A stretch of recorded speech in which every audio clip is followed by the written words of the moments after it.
Hey folks! Welcome to Frame by Frame. Hello. Is that your start? Yeah, that's good. That was not bad. It was alright, wasn't it? Hello. I might have to do a soundbite of just every single opening.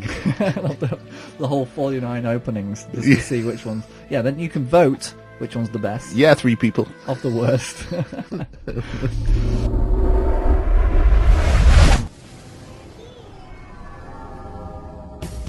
You talking to me? Did you have a brain tumor for breakfast? Then who the hell are you talking? You talking to me? I'm funny how? I mean, funny like a clown. I'm Peter Binkman. We all go a little mad sometimes. Well, it doesn't spend time in the stand-up will ever be a good man. Damn!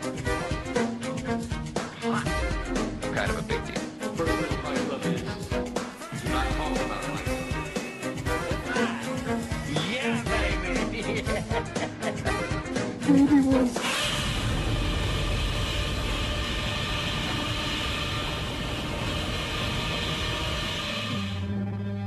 You want answers? I think I'm entitled. You want answers? I want the truth! You can't handle the truth. So how are you, Andy? I'm not bad. Not bad. I'm okay. Yeah. Got a bit hairy last week after the Spice Girls episode. I had to go into hiding. Yeah, I'm glad you're back. I thought we thought the worst. Of course, I imagined that you'd been kidnapped again, but you weren't. No, I was just hiding. Hiding. And in this Disney convention. Yeah, we're at the Disney convention that exists. Yeah. Because we have two little ones running around. That's how popular Disney is. This convention is me and Stephen and 2 children. And the film Frozen in the background. Yeah. It's going to get better from here, though, isn't it? You know, it's going to catch on. They're just still a small company at the minute. Yeah, yeah. But do you know what they don't own? However, I mean, because it looks like they own everything. The only thing that they haven't got any ownership over is Fox. Yeah. And yet, but Fox, they produce the X-Files. Was that a segue? That's pretty good, mate. That's sneaky. Well, they used to. I'm not sure if they still do. Yeah, they do. Yeah, X-Files has just wrapped up on its 10th season. Yes. After a long gap of how many years? 13 years? Something like that, yeah. Or it wasn't. Yeah, something like that. It feels like a long time. Yeah, it does. Feels like everybody looks a little bit older. Yeah, so season 10. We had a film in between. Yes, with Billy Connolly. With Billy Connolly, which was just it was an odd thing. Yeah, it didn't feel like that didn't feel like a film. I don't know if we've actually talked about the films. We've already talked about the standalones. We've talked about some of the standalone episodes, not the films. Yeah, but, not the mythology. I enjoyed the first film, Fight the Future. I did. I actually always thought it was called Fight or Flight. No, it's Fight the Future. But I thought Fight or Flight was more apt. I kind of felt like that was the human nature that was involved in that story. But I Want to Believe was the second story. Of course, they couldn't think of titles. It's like every single X-File episode has Latin or some sort of weird connection with words. Unless it's a film. Because then the brains get smaller and the money gets bigger. Yeah. So here we are, though, season 10, and it was a big surprise that they came back, wasn't it? It was, and as we proven in our X-Files episode, I'm really into the X-Files, so it was very exciting. Very exciting, yeah. And for the most part, I don't think I was let down. I think I enjoyed it. It was an interesting mix. Are you right, Aspen? How you doing? You all right? Aspen is waving to us. He's enjoying the convention. It's just 6 episodes for a season, and then the thing about 6 episodes for a season is that a lot of high expectations. Yes, absolutely. And not only that, there's a lot to cram in. A lot, yes, exactly. Yeah, which really, in the first episode and the 6th episode, really tell. You know, they had to fill it up. And I think a lot of that was catch-up as well. Yeah. It wasn't just an episode. There's a whole audience out there that may never have seen X-Files before. And that's what they were trying to do. They did that with both the first and the 6th episode from 2 different perspectives. But It's kind of odd because for 6 episodes, you kind of thought that they'd be focusing on a kind of an arc story all the way through. Yeah, but that's what I thought. Yeah, but they didn't at all. The first and 6 had the mythology, and then the middle 4 were just standalone episodes. And how did that go? Should we go through them one by one? Yeah, okay. Yeah, okay. So the first one was My Struggle. It'll probably start on a Friday. What will seem like an attack on America by terrorists or Russia. Driven by a well-oiled, well-armed, and multinational group of elites using alien technology that government's been hiding for 70 years. Like yourself, I'm a true believer. What I need is your expertise. You said if I ever put the pieces together that you would confirm. And have you? I've seen something. You're nearly there. You're close. I can't do this alone.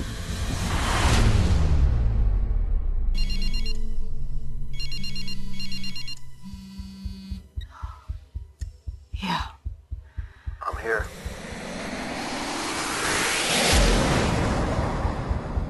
They police us and spy on us. Tell us that makes us safer. We've never been in more danger. And do something about it, Mulder. I have seen this before. You're on fire, believing that you're onto some truth, that you can save the world. This is my life. This is everything I believe in.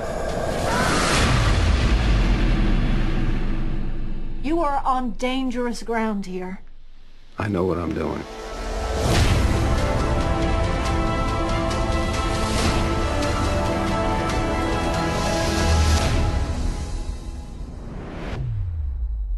We have a small problem.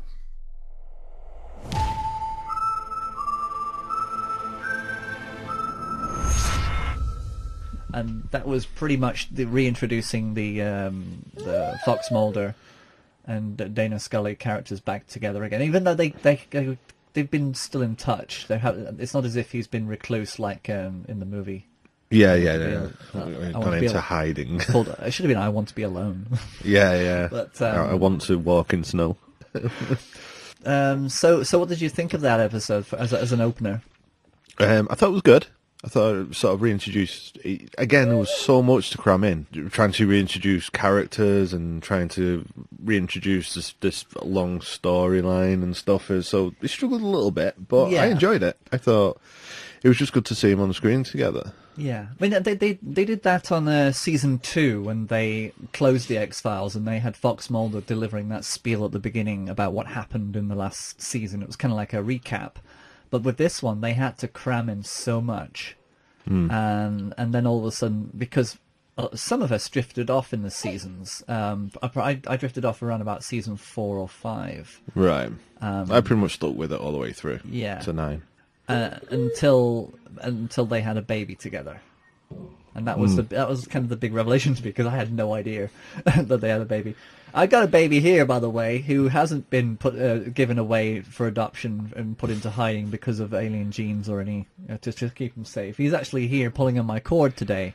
Yeah, Stephen doesn't really care, because if you really cared with the alien genes that are in Aspen, you would have had him adopted, but. Yeah, well, you just don't care. You're just risking it. I'm risking it. I mean, he has webbed toes. I mean, yeah. When he plays with toys, they sort of just float in the air around his head. Yeah, it's weird. I don't know. Yeah, I kind of thought it would just pass. One of those baby things. But it's not in any book. Well, mine's in a Disney-induced coma. Okay, so Chris Carter directed the first episode, and of course he directed several episodes. Actually, he did 3 out of the 6, so he was really involved. Yeah. He obviously didn't want to let it go too far away. Maybe that was the studio concern. They wanted him to kind of just lead the way. I think it's more him. I think he's It's all about him. Yeah, I think because the weaker episodes are the ones he. Exactly. I think they weren't weak. The mythos and the one episode 5, which we'll get to, which was way out of right field. But yeah, for the first episode, everybody looks a little bit different to a certain extent. They still look apart quite young. from Skinner.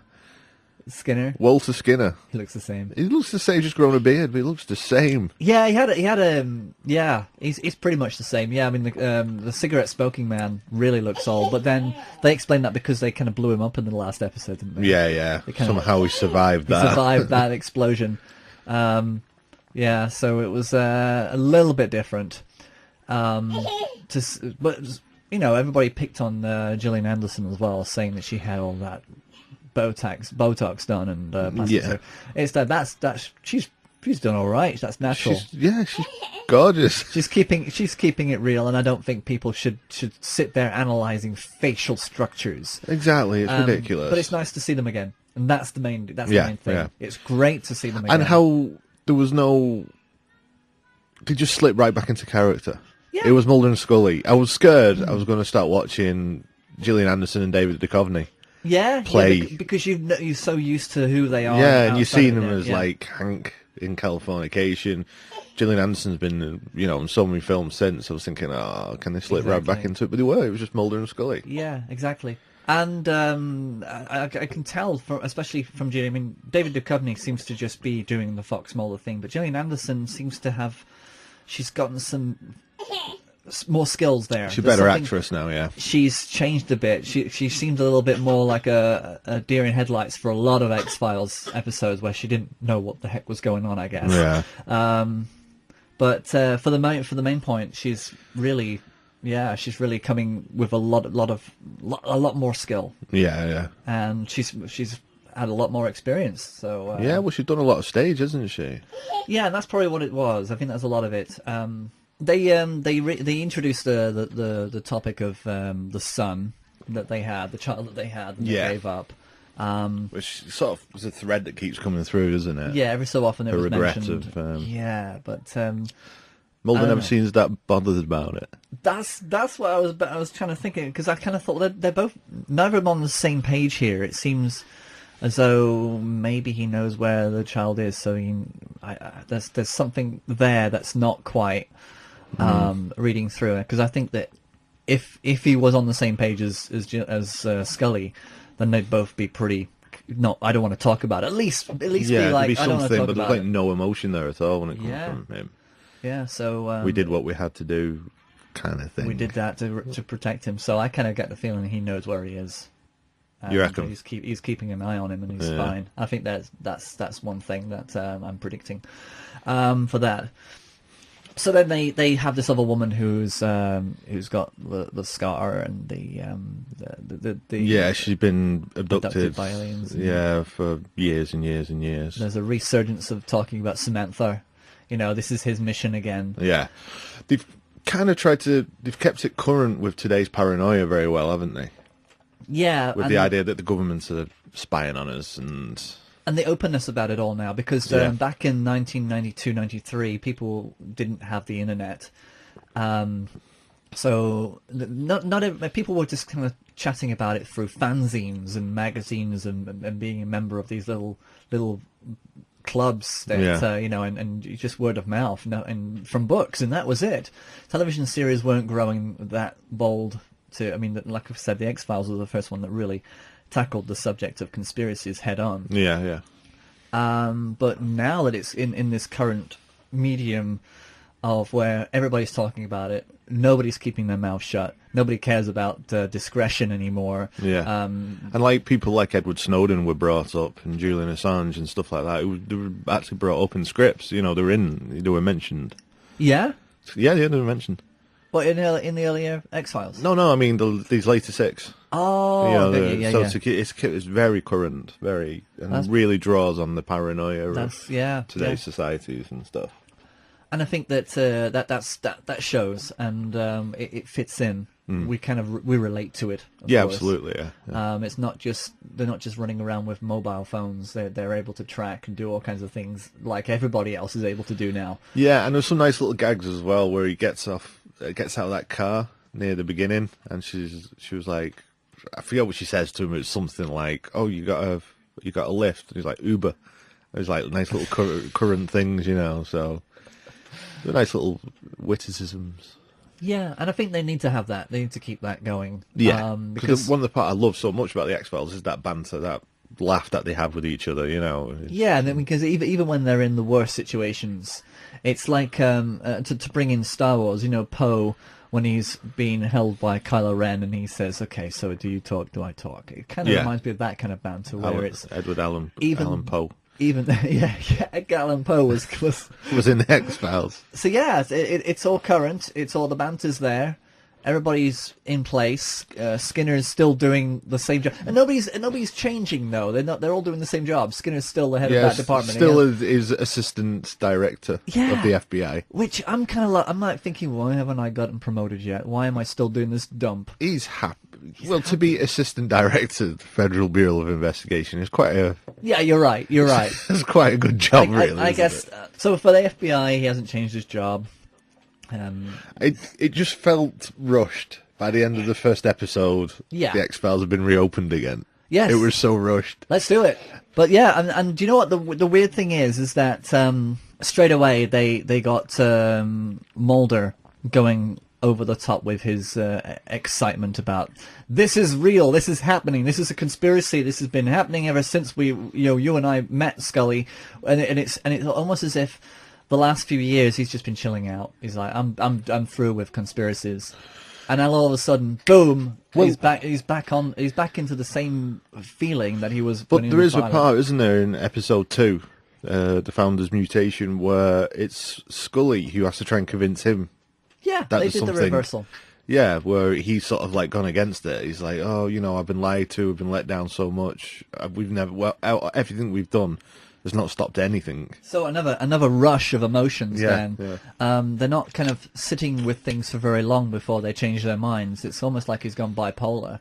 Yeah. But they've always done that. They've always kind of tried to subvert that thing where all of a sudden Scully becomes the believer, and of course, just because they have to turn him into a skeptic for one episode, you know? But I've always used to, like, he believed in, like, the aliens and the ghosts and the poltergeists and the monsters, but then whenever there was a religious episode, he was always the skeptic, and it was Scully who was the believer, because she did have faith. Yeah, she was ready for that to take that leap. Yeah. Each and every time, and then, of course, when things start to go a bit awry for her, she starts to question that as well. Especially when all the family members start dying around her. I think she had more hospital episodes. Oh, honestly. Sitting next to bedsides, the bedside vigil. Well, quite a lot. And we only had 6 episodes in this season. And they in Babylon, someone had to die in a family, didn't they? It was his mother. His mother. Or her mother. It was her. Her mother, yeah. Do you know what? I was paying attention, I swear. Oh, yeah, because she literally... was the one who has to leave. Imagine if it had been his. Yeah, you deal with it, Scully. Yeah, you can. I'm not bothered about me mum or the baby. Yeah. It's just that cold. It's all about aliens. I don't care about humans. Yeah, you're all dead to me. Yeah. But yeah, it was... so the first episode went, and I kind of felt okay. I did. I felt okay. I felt quite excited. Because I was worried. Yeah, are they going to really screw this up? No idea what was going to come for the next 6 episodes. Yeah. But as it turns out, they're testing the water with every possible type of X-File episode to see which one's the strongest. I got a feeling that this is like every single one of these is a pilot. Well, yeah, I suppose so. Yeah, I will say that I don't know if it was intentional. But the effects are exactly the same as they were in the 90s. I thought the UFO in that first episode, My Struggle, and that crash, that was kind of an up-to-date thing. That looked think? Pretty good. But then again, if you look at the film Monsters, done for $20,000 in someone's apartment... Looks a lot better than that. It's still... Yeah, so... Whether it was the nostalgia, we'll keep it looking nostalgic, I don't know. Because, maybe. You know, when the woman who keeps been abducted, when she's driving in the car does the stop, which is a nice little callback to the first episode of the X-Files. Yeah, yeah. And she's trying to start it up, and then the big light boom on her, and then you see the triangular UFO in the sky. That looks the same as it did in the 90s ones. They haven't changed, man. They're not... You know, these aliens are not going to just suddenly bring out different... Do you not think the tech would have changed in 13 years? No, none of it's... Those aliens. Moving the times, man. It's Kev. It's Kev the alien. Kevin. Going around, switching the lights on. What an idiot. It's behind us. Tell us that makes us safer. We've never been in more danger. I'm Special Agent Dana Scully, and this is Special Agent Fox Mulder.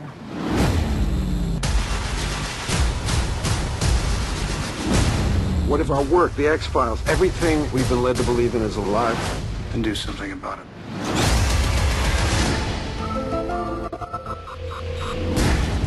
Okay, so we just go on to the next episode then. Yeah, which is the Founder's Mutation. Founder's Mutation, which was this was your Ghost in the Machine episode. If you're going to look at each of one of these as a pilot, right, that references the type of shows that they had throughout the thread of the seasons from 1 through 9, this is your Ghost in the Machine episode, I would say. Would you agree? Yeah. This is the one where it's that high-pitched sound, isn't it? And it's the control thing. It's how technology is controlling people to do things that aren't necessarily, Which again is a kind of current idea. Yeah, it is a current idea, but that's kind of always been a kind of a part of the X-Files thing. Yeah, is about control and how people are, who you don't expect to be out of control, and especially in this is so the story is basically this guy who works for this big company. I cannot remember what the company is. I think it's Disney. This guy works for Disney. We're going to change the storylines now. He works for Disney and directed by Michael Bay. Yeah, let's not go there. The director of this company is Michael Bay, and they're having a meeting, and they have a lot of meetings. They walk around, and they have like big computers where this guy locks himself into, and then proceeds to steal. He's trying to steal something, right? Yeah, trying to get access to something. Yeah, he's trying to get access to something. Yeah, and then he ends up sticking a pencil in his head because the voices and the screaming, the noise is getting to him. Yeah, and that's when Mulder and Scully are called in. Yeah, because it's spooky. It's spooky. Yeah, and you deal with these kind of things, don't you? Cue Mulder giving a little grin. Yeah. It was a good episode. Of course, Mulder gets affected by the he does by the spread of technological isn't it coming from a guy though? Do you know what? I can't remember. I really need to rewatch that episode. I don't remember it at all. Yeah. Well, actually, in this episode, there was a lot of Scully. Like, obviously, she had that nightmare, didn't she? Where she's reminiscing about her son William, who remains in hiding, as we know. Like, but Scully has a fantasy about living with William, where he's a teenage boy going to school. That's right. And there's an accident and breaking his arm and having alien lizard like black eyes. Right. So they're kind of going back. That's her fear of what he is. As parents, we made a difficult sacrifice to keep him safe. It was for his own good to put him up for adoption, but I can't help but think of him, Fox. You were a couple before. I'm sorry, what? You and Mr. Mulder. And you have a child together. Mulder and Scully have a child. We were always very vague about how that happened, since there was no apparent time or place that child could have been conceived, but it becomes a larger question as we move forward. Do you ever think about William? Yes. But I feel like I've had to put that behind me. There's guilt, definitely, for giving up a child, even if it was for its own safety. The most interesting thing to me is imagining what your life would be if you had raised the child. He'd be 15 years old now. I miss every single year of his life. I hate myself that I didn't have the courage to stand by him. It brought up some incredibly interesting, profound subject matters about family, abandonment, life, unanswered questions. I don't think I've ever quite had that kind of a challenge before. My mysteries, I'll never have answered. So yeah, but it was a single episode, standalone. Yeah, it's still carrying on the thread of Scully being worried about a baby and has she done the right thing and whatnot. Yeah. And Mulder not really caring. Yeah, and it's it was okay, but certain parts of this episode were missable and forgettable. Yeah. Because we can't remember. Yeah. So let's go to the next one, yeah? Which was definitely the best one for me. For you, yeah. I loved it. Tell me what this one was about, Mulder. Andy? Mulder and Scully meet the were monster. Right now, we are in deep trouble. We've been given another case, Mulder. It has a monster in it. It's a fresh kill. So we're looking for a man-sized horned lizard with human teeth. Mulder, the internet is not good for you. And that's just the title. But you know what? This is up our street because this is kind of our sense of humour. It is. That's my favourite episodes. Actually, my favourite episodes are the ones that were written by Darren Morgan, because he wrote a few of the really funny ones. Yeah, it's kind of like Steve Iron Bear, who that's not quite his name, but he did the Deep Space Nine episode whenever he did a funny episode of Deep Space Nine. Yeah, which was rare. We always knew it was him. Yeah, so you obviously know that this guy Darren Morgan is the go-to guy. Yeah, because he did Carl Brooklyn's Final Reposé, which is a really cool. Did he do the X Cops as well? Did he do that? He might have done. I'm not sure. He might have done, but that was a good one. But this is one of the funny ones, isn't it? Yeah, this is. And a part of me was a little bit standoffish about it when it started to get a bit silly and goofy. But then I thought, hang on, this is actually just think of it as Twin Peaks, because it's got that kind of an edge as well, that edge of spying and secretiveness and watching and change. And all the stuff of like Mulder struggling with technology because he couldn't get the camera to work on his phone.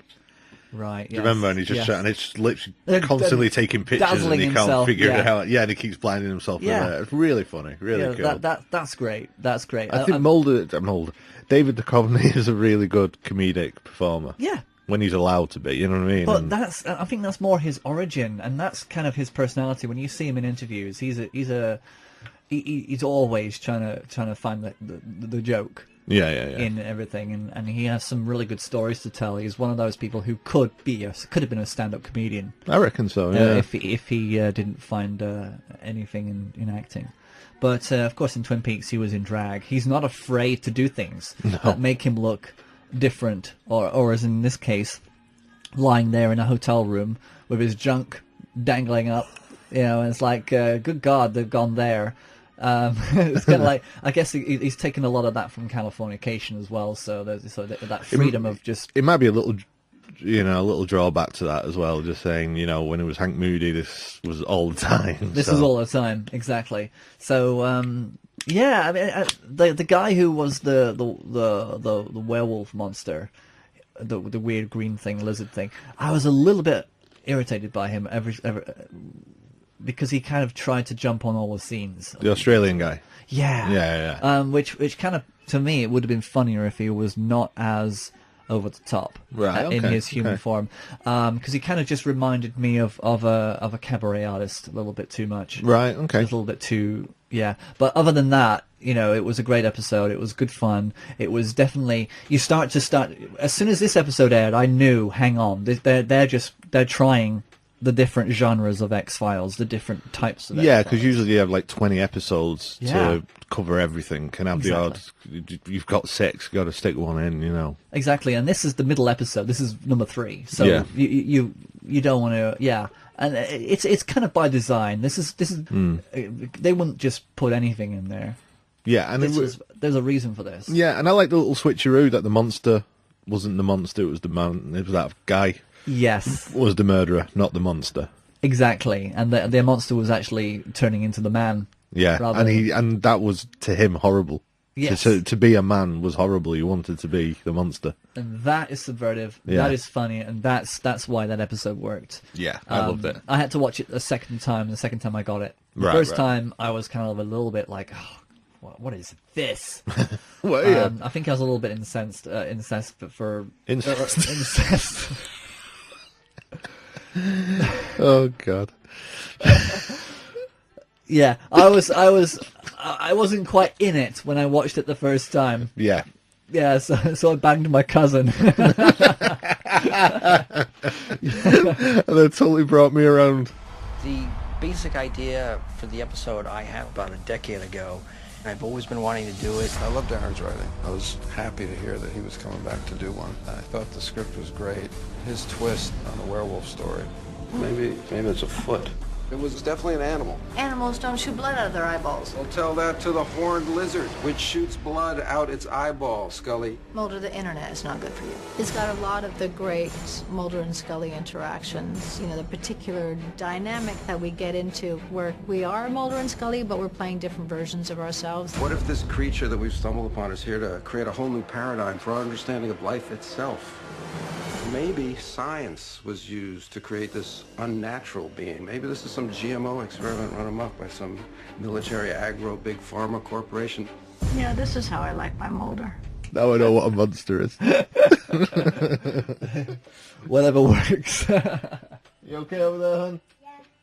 Yeah, all right, children. How's the convention going? Yeah. Playing with slippers. He's got all two those toys and he's playing with slippers. He plays with slippers and they're Jingle Bell slippers. So if you actually sing Jingle Bells to him, he loves it still. No matter what the season, he's going to be into Jingle Bells. I'm the same, to be honest with you. Yeah. Jingle bells, jingle all the way. Oh, what fun it is to ride in a one-horse open sleigh. Yay! Jingle bells, jingle all the way. Oh, what fun it is to ride in a one-horse open sleigh. Yay! Yay! This is the best episode ever! Yay! Okay, so back to X-Files. Jingle Files. Jingle Files. Episode 4. X-Bells. No, don't do that. So anything else you want to say about the... I just really enjoyed it. I thought it was good fun. It was very meta. And... Scooby-Doo. It was yeah, sort of, yeah. And I think that would have been fun if they actually had they ought to do a Scooby-Doo episode. That'd be brilliant. That'd be really good, yeah. Yeah. So yeah, it was good. So the next one was Home Again. And this is where they decide to go into a little bit more grit and grime. And I call this the dark serial killer splat chiller episode where we've seen it before. It's Toombs, the death row inmate who goes on a killing spree, that kind of Candyman feeling about it, and it had a bit of Banksy, so it was brought to life through art. It did, yeah, which was graffiti art, yeah, which I think is a fascinating. And I did enjoy this episode because it kind of put me back into the dark side of X-Files. Did you enjoy it? I did, yeah, I did enjoy it. Is this the one we went on that trip? On the trip? He does an LSD trip, doesn't he? No. Which one was that? That's Babylon. Is that Babylon? Right, Babylon. Right, okay. This one was pretty much a straightforward... Oh, of course it was, yeah. Straightforward, the show opened with the guy from Battlestar Galactica, which I was really surprised to see. Right, he was one of the minor characters who ends up losing a leg in the series and has to hobble around for about 4 seasons, bless him. And he was right in the beginning there, and then he ends up getting all his limbs torn off, which I thought was great. I thought, yay, here we go again. This is my kind of episode. I mean, even though I enjoy the humor, I enjoy the darkness more. Yeah. It was quite graphic as well, wasn't it? And getting ripped apart. And it's actually genuinely, it was quite scary. Yes. The lights go off, and then there's something there, you don't know what it is, and he's hiding. He's like, oh yeah, exactly. And that's why I tune into the X-Files. I want to be kind of put on the edge of my seat. The X-Files through 9 series were pretty much always really good. Pretty much, yeah. Yeah, there was the odd episode that you kind of like, well, yeah, okay, but mostly it was consistently well written, at least, Yeah, and you kind of know when it's going to be that. I mean, I enjoy the Lone Gunman episodes because that's when you kind of feel safe. It's you feel safe when they appear. Especially, I love it when it's an episode where it is really scary, really chilling, and then those 3 guys appear with all their tech equipment and they start goofing off about how cool and geeky they are. Yeah. They said that you 2 have experience with these spooky cases. We used to. Next Monday. Where was the victim found? His head is in a trash can here. Not even in the proper recycling bin. It's a conspiracy of terror that's simply brilliant television. It's not alive. It's not dead. Magic. Which is impossible. The X-Files, an all-new episode next Monday on Fox. So Home Again, dark, nice and gritty. It kind of ended how you expected it, though. You know, they kind of just move on to the next. Yeah, just move. Yeah, the painter moves out. And that's it. Goes somewhere else. Yeah. And that's okay. Yeah, well, you don't have to answer everything. You don't have that, you know, and they rarely do. I mean, this is kind of the trope of X-Files, is that to kind of give you that fear at the very end. Nothing, you know, you don't want to have Toombs locked up. You want him to be looking at those screws and going, yeah, I'm going to get out. That's it. Absolutely, yeah. So yeah, that was another dark one, but different from the Ghost in the Machine one. This was more of the biological ghost kind of, I don't know, more demonic, I'd say. Demonic. Yeah, definitely, yeah. And yeah. Yeah, it was something to really get your teeth into. Yes, exactly. Yeah. Exactly. We should have said, actually, though, with Home Again, that's when Scully's mum dies. That was when she goes, because then she comes back. Because she just wants to... She wants to work, because she doesn't want to sit around, so she wants to work. And there's a few things that were just a little bit straight, because she really had to flex her acting chops in that episode, didn't she? Yeah. But the little thing where her mum wants her sort of a son to come around, but they never really do much with that. And I think that's going to be a kind of an opening. I don't think the writers know what the heck they're doing with that either, but they kind of did that because they need to open up the family. They need to. She ain't got many. Everyone dies. Yeah, everybody's dying, so they thought, well, let's just bring in a mystery. Yeah, like an estranged son who who she's never wanted to talk to for decades, and all of a sudden she wants to see him. Knows something. So basically, now Dana Scully has something to fixate on. That's what they were doing. They just wanted to kind of plant that seed, give her a fixation.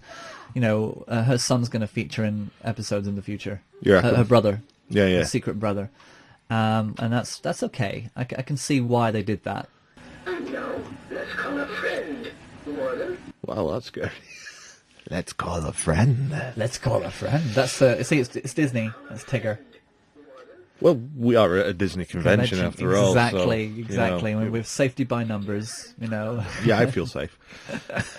So yeah, so we don't. I can't remember what she said. No, I can't remember what she said, but I remember Scully was very, very... Why did she say that, Mulder? Why did she say that? And then it's like, I just got to get back to work. I'm coming back with you. I've got to get to work. Yes, and she gets really insistent. There's that really weird bit where she's over her mum, and then the phone goes and she picks it up and she's like, hi, Mulder. And he's like, I'm here. And he's stood behind her. I'm like, why did you ring her home?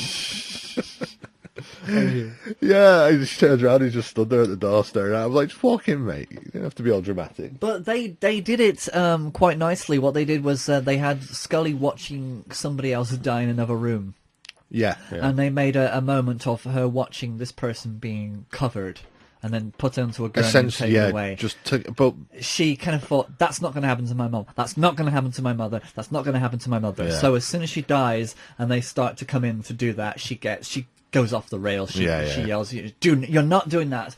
So that was really good. Yeah, I thought that was you were with her on that, and you felt the same way. You thought, "No, I'm not going to like that because I felt bad when I saw that happen before." Yeah, absolutely. Yeah, so that's really good. So they really threw that in nicely, and so there was more to that episode than we thought. There we go. Yeah, look at that. I forgot about that. So Babylon, are we okay with this episode? That's because it's about terrorism.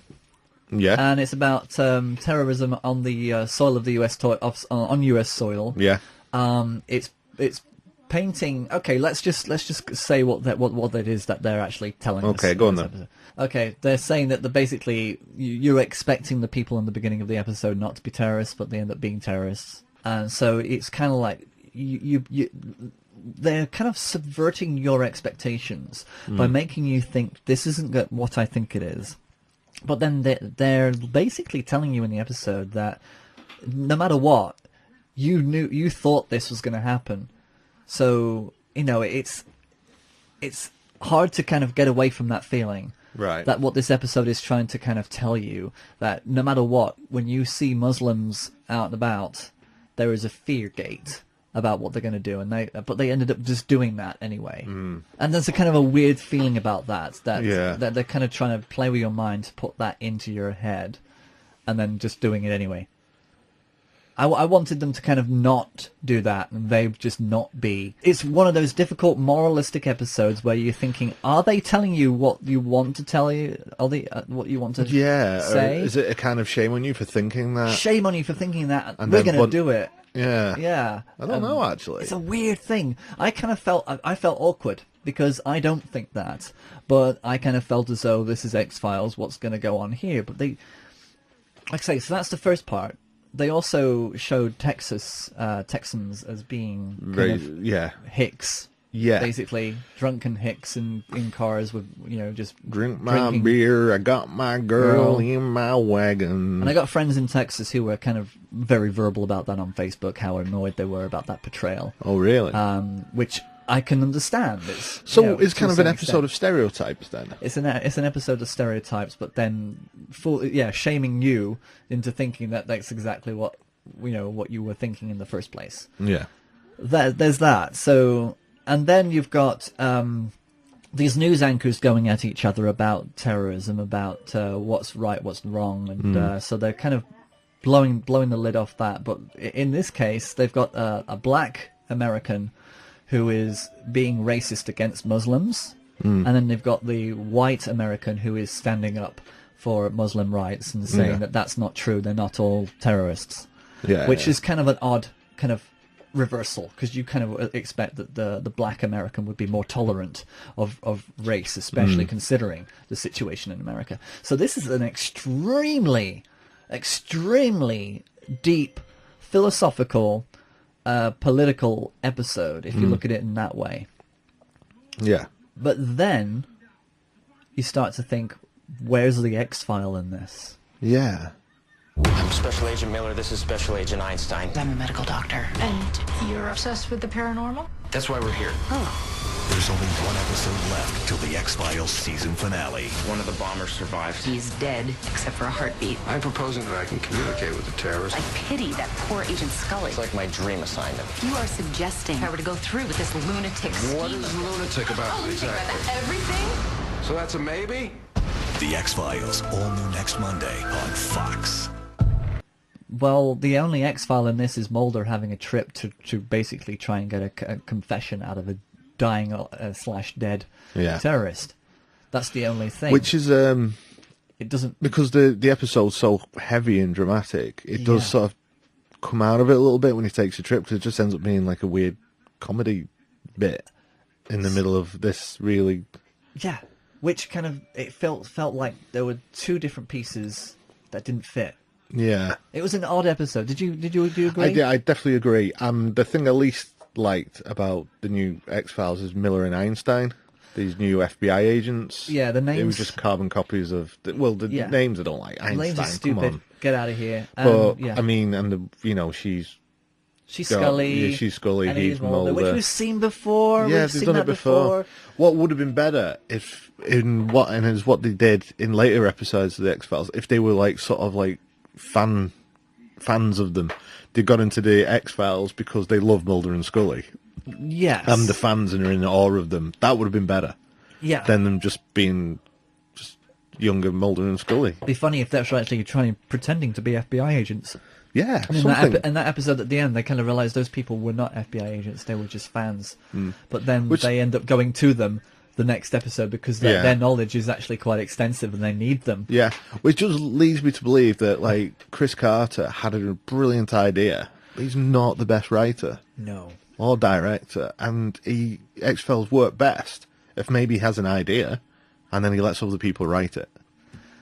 It's that George Lucas thing. Yeah, it is. It exactly is. It's the control thing and not... Yeah, I agree with that. And there was a lot going on in Babylon. Yeah. A lot going on in Babylon, and it was all memorable. Because they stuck out like glass shards out of your screen, and I wasn't very welcoming of that episode. I didn't feel comfortable. I actually waited the next day because I thought this is going to be controversial. I can't wait to go on Twitter, to go on whatever social media to see what people are saying, and that's why. Oh right, and what were people saying? Because I didn't do that. Well, there was a lot of the anti-establishment saying that, oh, there we go. Chris Carter is showing Muslims as terrorists and only showing them as terrorists, which I don't think was the I don't know what the point was there, but the mother certainly wasn't a terrorist. She was very upset about her son's erratic. And there are there are terrorists. Yeah, and it's not saying that everyone who follows Islam is like that. It's just saying that some extremists who follow Islam may commit an atrocity like that. Yeah, but not it's a fact. But the difficult thing is, for me, I think it's kind of irresponsible at this time and in this climate to just go out and put this out here, because I know for a fact, when I looked at all these Twitter feeds about, oh yeah, it's true, told you, they're all terrorists. People were for and against, because they were looking at it literally. Yeah. They were looking at it literally, and I was sitting there thinking, what is the purpose of this episode? Because there's a lot of dumb people out there that are just going to be all fired up and say, yeah, I knew it. No, you're right. You're absolutely right. It's a misstep, definitely. Because, like you're saying, people are either extreme right, extreme left, can have extreme points of view in this episode. But they're not There's smart. no They're black not and smart white. enough. It's just black and white. There's no colour. They can't see any colour in it. Yeah, and shame on you, Chris Carter. You shouldn't have done it. Yeah, I'm not sure I like that. Yeah, that's kind of how I feel. I feel as though that there's certainly a responsibility to the millions of people who watch a show as to what you put out there, what you portray, especially in this climate. Yeah. And I think it's a little bit insensitive and intolerant. What hurts the most is I reckon Donald Trump would have watched it and enjoyed it. He would have watched it and said, "I told you, this is good. I'm going to have this on my big jumbotron behind me all day, every day, because this is going to remind me about how I feel." Yeah, exactly. And this is an example, folks, of what I'm talking about. Yeah. And that's not the point. No, absolutely not. And I don't think that was the point he intended. No. But because I don't think he's possibly the greatest writer. Not good at making any other point. Yeah, maybe. Yeah, exactly. Maybe the point he was trying to make, he just doesn't have the talent to do it. Maybe. Yeah. If there was a point he was trying to make. Exactly, because all I've got is, well, either he's just a big Donald Trump fan and this is basically his political upheaval, or he's actually saying something that nobody's actually getting, because it's maybe the audience is the X-File of this episode. Maybe we're the ones that are being manipulated in that kind of unusual way. Didn't you tweet me something that someone has something to do with the X-Files was a supporter of Trump? Something to do with the X-Files as a supporter? Someone who was working on the X-Files gave some money to Trump? Or maybe it's something different. I'm completely... No, it was Marvel. Marvel, that was it, Marvel. Okay. Yeah, the one of the the CEOs gave millions to Donald Trump, even though Donald Trump claims that his campaign is purely funded by himself. He doesn't take any money from anybody else, and yet there's a big fat donation of your money. Did you hear Trump yesterday? Oh, God. Because he got a 40% approval rating in wherever it was.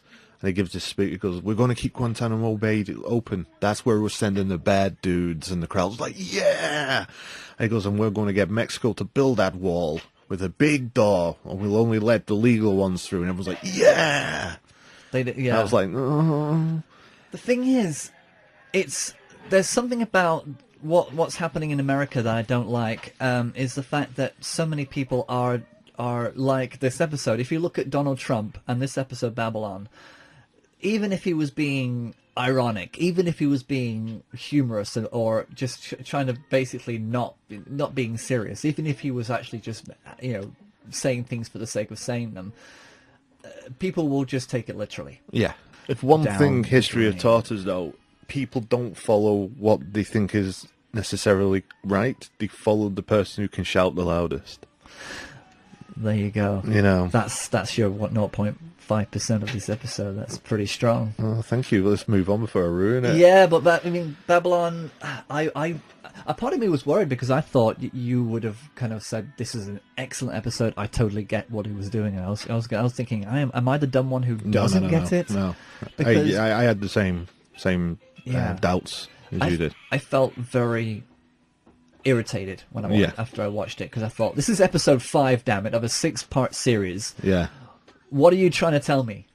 What are you trying to tell me? Yeah, exactly. And then I was really afraid that episode 6 was going to be And the trip when he does that was my favourite part of the episode because it was just a bit of fun. It was funny, and I got to see some of the lone gunmen again. I didn't enjoy it.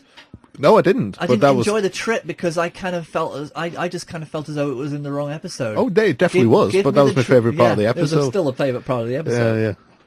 Because that's what they were doing. They wanted you to have that as your favourite part of the episode. Yeah. Because everything else was just what? So yeah, there we go. We'll leave Babylon alone. Babylon, that's where he went when he took the trip. That's where he went to, yeah. When he had some acid. Or mushrooms or whatever he had. Yeah, mushrooms. It was shrooms. Shrooms is weird. I don't know. Anyway. Given to him by Einstein. Einstein? He was a doctor. Who's a doctor? You should know better. Yeah. And doesn't really know him. Yeah. You want the truth, Agent Mulder? You've come to the right place.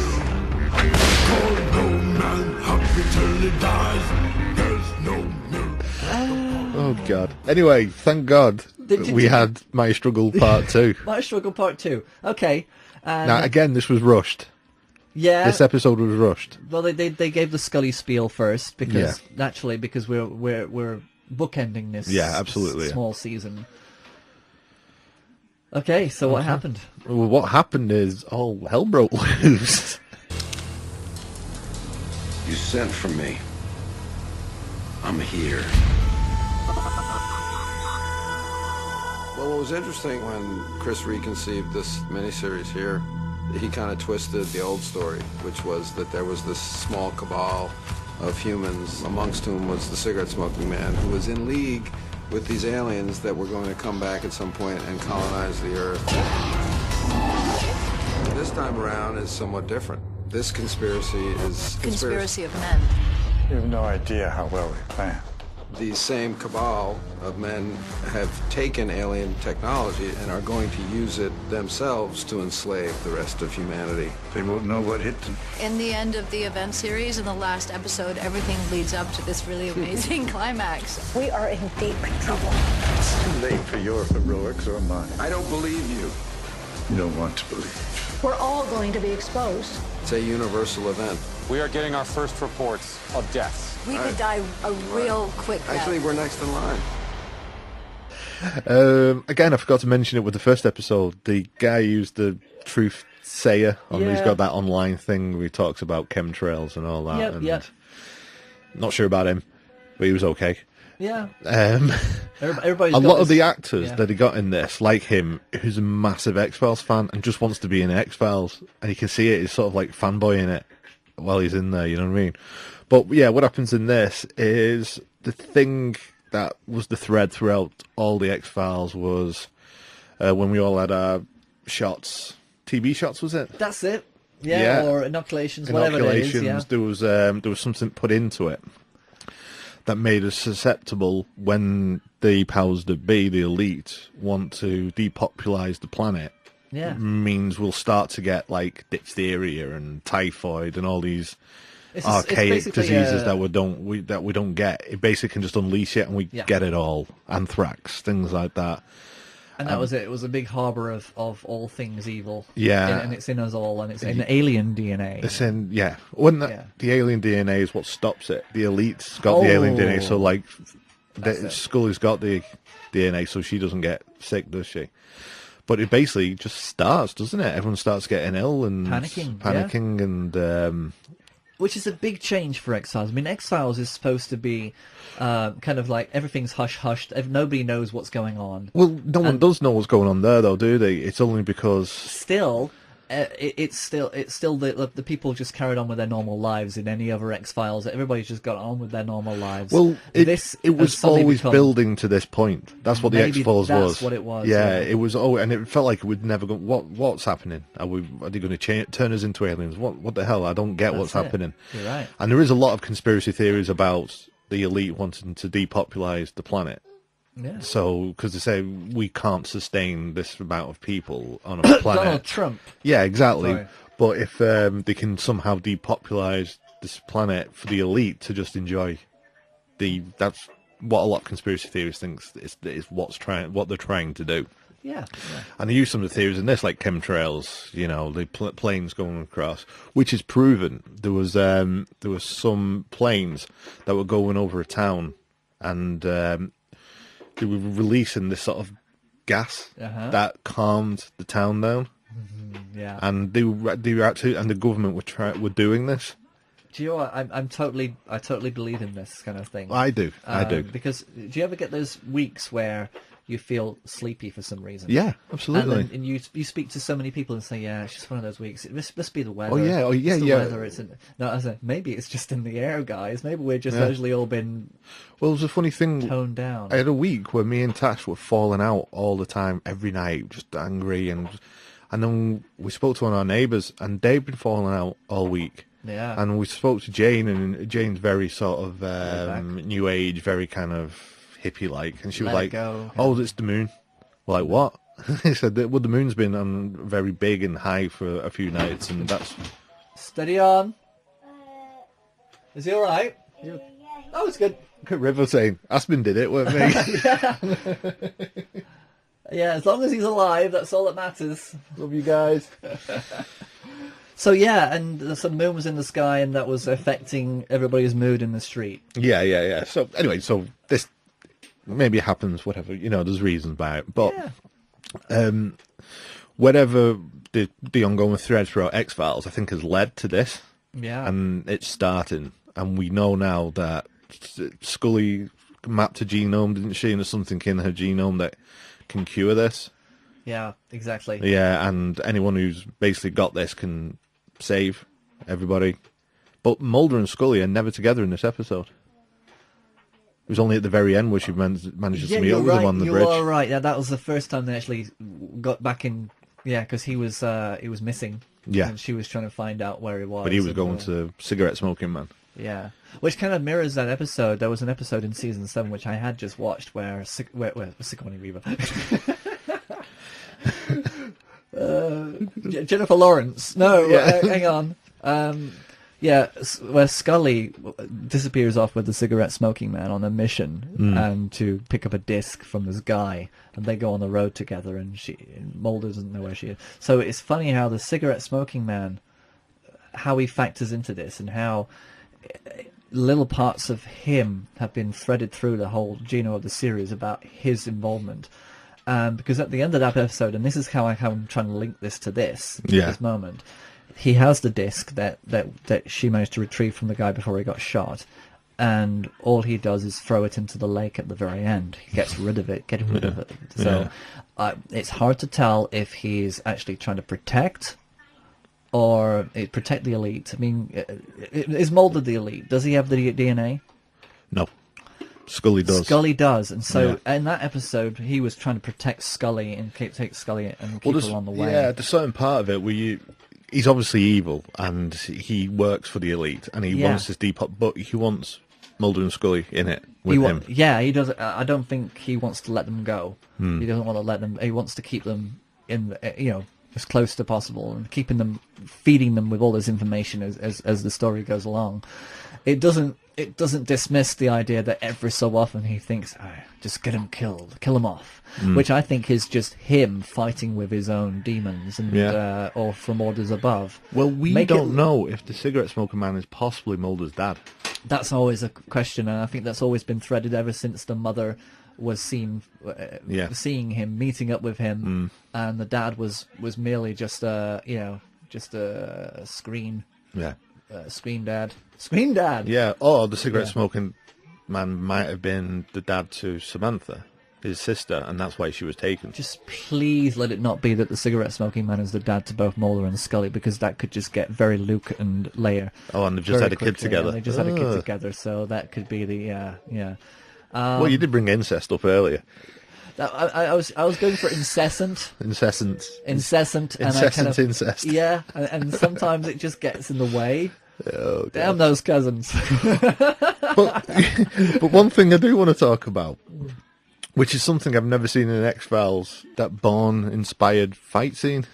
Yeah, Bourne fights, because we've never actually seen him get that physical in the season. No, so never. This is unusual. Yeah, territory. it was just proper. Had the really good Krav Maga fight in it. Yeah, which which is bound to happen eventually. You know, suppose so, yeah, You know, well- it's taken a long time for him to actually have a fight with anybody. He's never even taken a swing, has he, really? I mean, he's struggled in self-defense, but he's never actually gone out swinging. Never like that, you know. He's No. never really come across as this really good fighter in any X-Files, then all of a sudden he's this expert. Maybe he's been practicing, that's what he's been doing for the past few years. Maybe he's done that Batman Begins thing and he's been to go and see Liam Neeson. Liam Neeson, who was yeah. obviously, you know, into that kind of thing now. Yeah, well, that's all Liam Neeson does, isn't it? Yes, I'm going to kill you with my thumb, you know. So yeah, so big fight, and then he gets does he get taken? No, he He willingly drives. he finds out where the smoking man lives off That's that it, guy. off that guy. Yeah, and then he goes to see him and puts a gun in his face, but then starts to get ill. Yeah, that's it. Because this thing's Yeah. been unleashed now and everyone's starting to get ill. But he won't take the smoking man's help. Yeah. Where at this time, Scully and Einstein are trying to figure out how to save people, and Miller is trying to find Mulder. Yeah. And that news anchor guy, who's pretty ill himself, is still trying to stay online and talk to people as long as he can about Yeah. what's happening. Yeah, so it's all happening. It's all happening, and I think that there's no way they're not going to have another season. Do you think it's going to be another 6-episoder? Look at that mess. God. I don't know, but it's they're going to have to carry on. They're going to have to Because carry it on. ends with Scully's Scully's finally got to Mulder. They found out that Mulder needs something.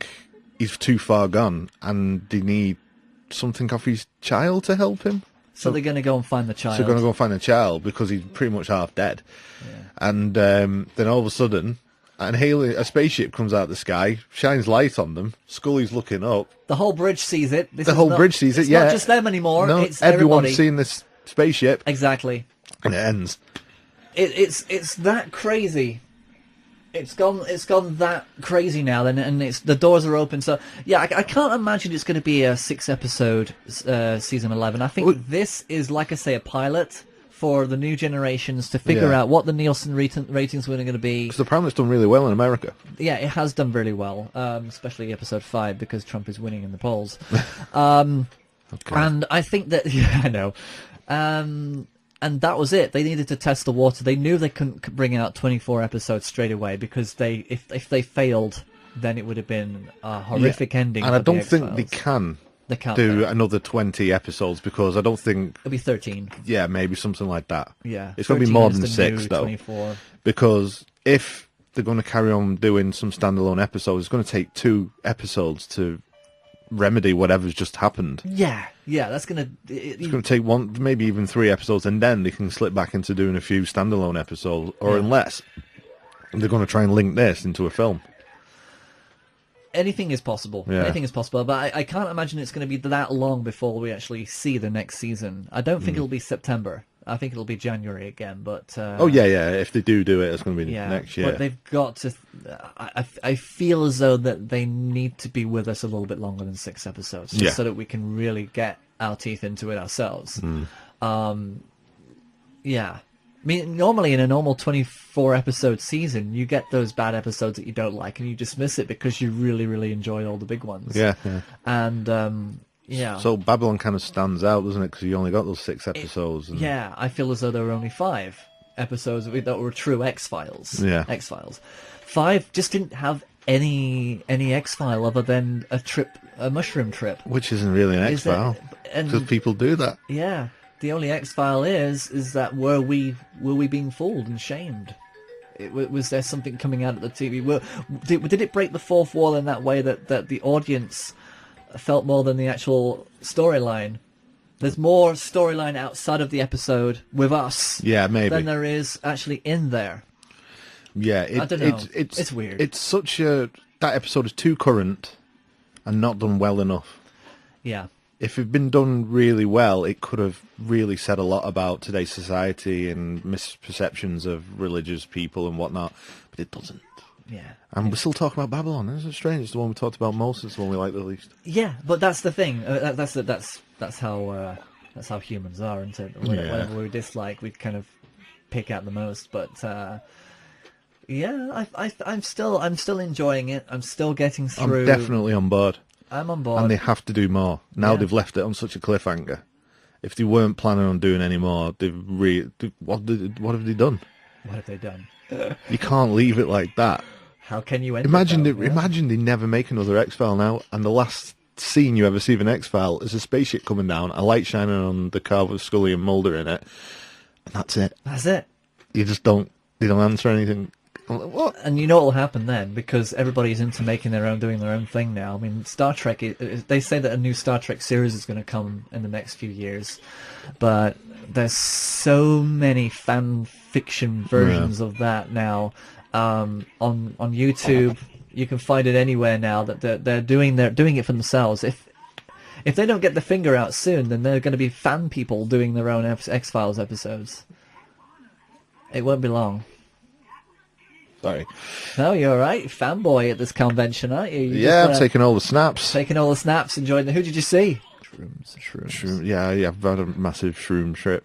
They give them on the door at this Disney convention. It's like, it's a small world after all. There's no reality. Can you imagine doing shrooms and going to a Disney convention? My God. we should do that for Comic-Con this year. Let's do it. Let's do it. No, shrooms are not good to do that. You would be freaking out. We'd be taken out in moments. Have you ever seen Knocked Up? The film Knocked Up? No, I haven't. It's a funny film, it's alright, but they do shrooms and go to Circus Soleil. And they start really freaking out, and then they end up going back to the apartment, and the apartment's vibes aren't right, and he has to put all the chairs in a certain way and sit on certain chairs just to feel okay, you know what I mean? It's quite funny. Wow. Yeah.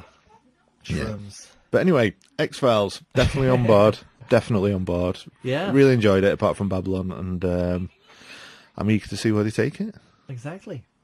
So here we go. I mean, we've just we're going to end this episode right by telling you exactly where to find our stuff. Oh, right. Yeah.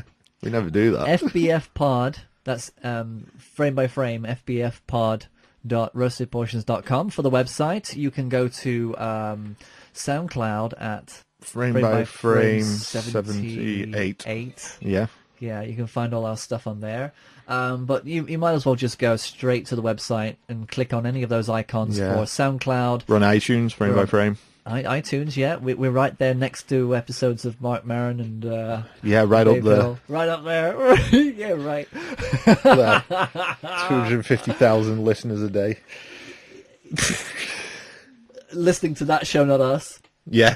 That's 200,000 people not listening to us. Yeah. The figures are correct, but they're just inverted.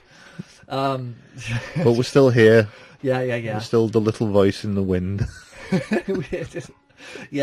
we're the ant flying in the tornado. Yeah, the ducks swimming against the current. Yeah, a big fat current. Yeah, the leaf in the wind. Yeah, but we'll get there. We'll get there. We will. Yes, we'll just make sure that everybody's listening. Who's actually and you guys, if you are listening, this is what we'd like you to do. Yeah, email framebyframe78@gmail.com. That's it. And just let us know Twitter, what you think. framebyframe78. Yeah, go on the website and just comment away. Go on Facebook and do something on Facebook, because nobody does anything on Facebook anymore. Everybody's we get our yayas from Twitter at the moment. Yeah, Twitter's nice. Yeah, nice support there. Thank you very much, everybody on Twitter. Well, yeah, please get in touch and let us know. Screw you, Facebook. Yeah. But let us know if there's anything you'd like us to discuss, and we'll discuss it. We'll have a talk about it. It's been so good. This has actually been quite an enjoyable episode, and I'm just letting you know now that we're doing the revisits of the early episodes, and I was just listening to the Birdemic one. Right. It was hilarious. Was it? Because we both don't want to talk about Birdemic, so we leave the room, and then there's a phone call come in and a message, and do you know what? It's the funniest thing, and I didn't even know we did this. Right, but there's like an answering machine message from this woman who's asking us if we still wear our brassieres, and it's like, where did it? I don't even remember editing this. I don't remember doing that. I don't remember doing that. So, dude, I'm doing the tab for the episode now, just so we can showcase it. I'll get you the time code for that. Yeah, do and so you can listen to that, because it's just I just can't believe we did it. I was in absolute hysterics listening to that. I thought, oh my gosh! Hopefully we'll be able to do more of that. I think we should do, yeah. Because like, if there's anyone still listening now to this waffle, you might go back. What was the episode where we got abducted by the Spice Girls? We got abducted on the X-Files episode. This is why it's tied in. That's it. The end of the X-Files episode, we got abducted because we kept slagging off the Spice Girls. So the Spice Girls abducted us, and we had to do a podcast from like a dingy dungeon, didn't we, with no lights on? Yeah, because we reviewed 7 because we thought it was appropriate to review the. But then at the end of that episode, we managed to find a light, didn't we? And it turns out the dead carcasses of the Backstreet Boys were around us. So what we did is we stripped the skin off the faces of the Backstreet Boys and wore it on our own faces to scare the Spice Girls. And in the fright, we managed to escape. We want you all to listen to episode 12, 13, and 14. Finish with Interstellar because I think that's probably one of my favourite edited episodes because we just escaped, and you can tell that we're just lying there, relaxing, chilling out, watching Interstellar, or talking about Interstellar. But that 7 episode. Episode 13 was the most insane thing we ever did on radio, and I think it's probably the most insane thing we've ever done as a collaboration. Yet. So there may be more. Yeah, I think so. Anyway. See you next time. See you next time, guys. Thank you. Bye-bye. Bag it up. The truth rod is out there. What? The truth is out there. And the trust rod is vibrating. Yeah, the truss rod is a bit of rod that goes down the neck of a guitar that keeps it strong. Is it? Yeah, and you can make it more tense or less tense, and it brings it back and forward, so you get nice action on your guitar. But trust no one, apart from us. Yeah, we're good. Yeah, we're okay. Bye. Bye.